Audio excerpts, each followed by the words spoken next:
July the 28th. 2 Chronicles 21:1 through 23:21. When Jehoshaphat died, he was buried in the cemetery of the kings in Jerusalem, and his son, Jehoram, became the new ruler of Judah. His brothers, other sons of Jehoshaphat, were Azariah, Jehiel, Zechariah, Azariah, Michael, and Shephatiah. Their father had given each of them valuable gifts of money and jewels, also the ownership of some of the fortified cities of Judah. However, he gave the kingship to Jehoram because he was the oldest. But when Jehoram had become solidly established as king, he killed all of his brothers and many other leaders of Israel.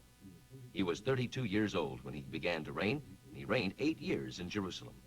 But he was as wicked as the kings who were over in Israel, yes, as wicked as Ahab, for Jehoram had married one of the daughters of Ahab, and his whole life was one constant binge of doing evil. However, the Lord was unwilling to end the dynasty of David, for he had made a covenant with David always to have one of his descendants upon the throne. At that time, the king of Edom revolted, declaring his independence of Judah. Jehoram attacked him with his full army and with all of his chariots, marching by day and night, and almost managed to subdue him. But to this day, Edom has been successful in throwing off the yoke of Judah. Libnah revolted too, because Jehoram had turned away from the Lord God of his fathers. Once more, Jehoram constructed idol shrines in the mountains of Judah and led the people of Jerusalem in worshiping idols. In fact, he compelled his people to worship them. Then Elijah the prophet wrote him this letter. The Lord God of your ancestor David says that because you have not followed in the good ways of your father Jehoshaphat, nor the good ways of King Asa, but you have been as evil as the kings over in Israel, and have made the people of Jerusalem and Judah worship idols just as in the times of King Ahab, and because you have killed your brothers who were better than you, now the Lord will destroy your nation with a great plague. You, your children, your wives, and all that you have will be struck down. You will be stricken with an intestinal disease, and your bowels will rot away. Then the Lord stirred up the Philistines and the Arabs living next to the Ethiopians to attack Jehoram. They marched against Judah, broke across the border, and carried away everything of value in the king's palace, including his sons and his wives. Only his youngest son, Jehoahaz, escaped. It was after this that Jehovah struck him down with the incurable bowel disease. In the process of time, at the end of 2 years, his intestines came out, and he died in terrible suffering. The customary pomp and ceremony was omitted at his funeral. He was 32 years old when he began to reign, and he reigned in Jerusalem 8 years, and died unmourned. He was buried in Jerusalem, but not in the royal cemetery. Then the people of Jerusalem chose Ahaziah, his youngest son, as their new king, for the marauding bands of Arabs had killed his older sons. Ahaziah was 22 years old when he began to reign, and he reigned 1 year in Jerusalem.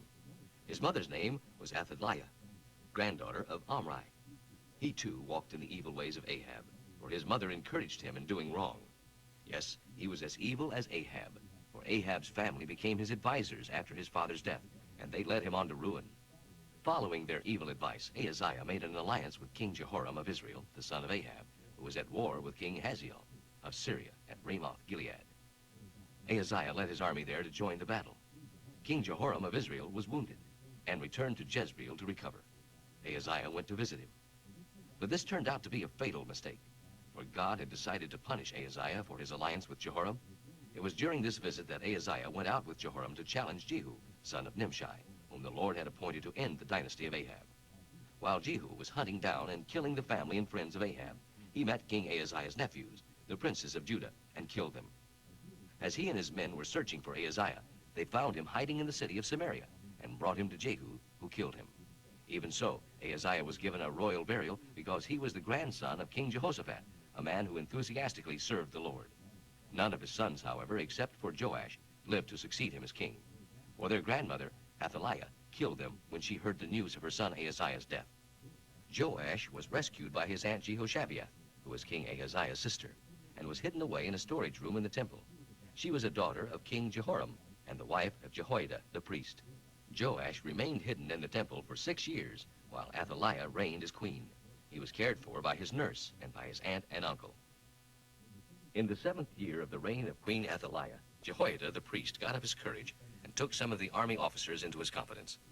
Azariah, son of Jehoram, Ishmael, son of Jehohanan, Azariah, son of Obed, Maaseiah, son of Adaiah, and Elishaphat, son of Zichri.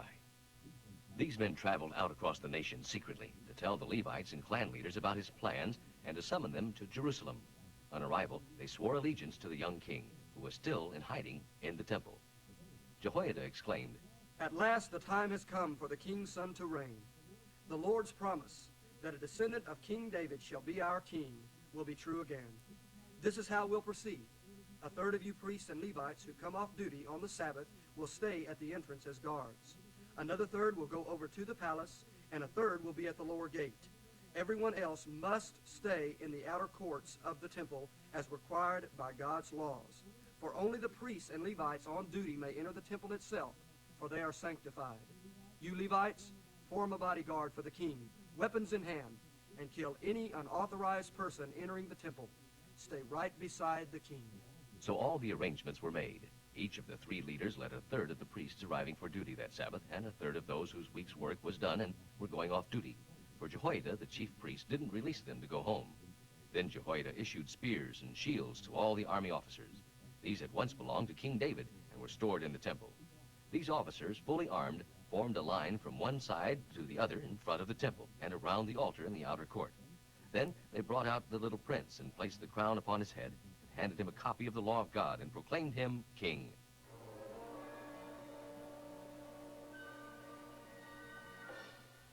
A great shout went up as Jehoiada and his sons anointed him. When Queen Athaliah heard all the noise and commotion and the shouts of praise to the king, she rushed over to the temple to see what was going on. And there stood the king by his pillar at the entrance, with the army officers and the trumpeters surrounding him, and people from all over the land rejoicing and blowing trumpets, and the singers singing, accompanied by an orchestra leading the people in a great psalm of praise. Athaliah ripped her clothes and screamed, "Treason! Treason!" Jehoiada, the priest, shouted to the army officers, "Take her out and kill her. Don't do it here at the temple. And kill anyone who tries to help her." So the crowd opened up for them to take her out, and they killed her at the palace stables. Then Jehoiada made a solemn contract that he and the king and the people would be the Lord's. And all the people rushed over to the temple of Baal and knocked it down, and broke up the altars and knocked down the idols, and killed Matan, the priest of Baal, before his altar. Jehoiada now appointed the Levite priests as guards, and to sacrifice the burnt offering to the Lord as prescribed in the law of Moses. He made the identical assignments of the Levite clans that King David had. They sang with joy as they worked. The guards at the temple gates kept out everything that was not consecrated and all unauthorized personnel. Then the army officers, nobles, governors, and all the people escorted the king from the temple, wending their way from the upper gate to the palace, and seated the king upon his throne. So all the people of the land rejoiced, and the city was quiet and peaceful, because Queen Athaliah was dead. Romans 11:13 through 36. As you know, God has appointed me as a special messenger to you Gentiles.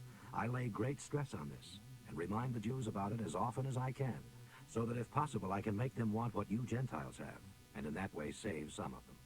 And how wonderful it will be when they become Christians. When God turned away from them, it meant that he turned to the rest of the world to offer his salvation.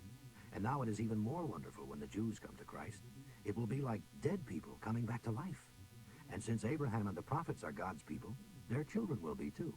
For if the roots of the tree are holy, the branches will be too. But some of these branches from Abraham's tree, some of the Jews, have been broken off. And you Gentiles, who were branches from, we might say, a wild olive tree, were grafted in. So now you too receive the blessing God has promised Abraham and his children, sharing in God's rich nourishment of his own special olive tree. But you must be careful not to brag about being put in to replace the branches that were broken off. Remember that you are important only because you are now a part of God's tree. You are just a branch, not a root. Well, you may be saying, those branches were broken off to make room for me, so I must be pretty good. Watch out. Remember that those branches, the Jews, were broken off because they didn't believe God.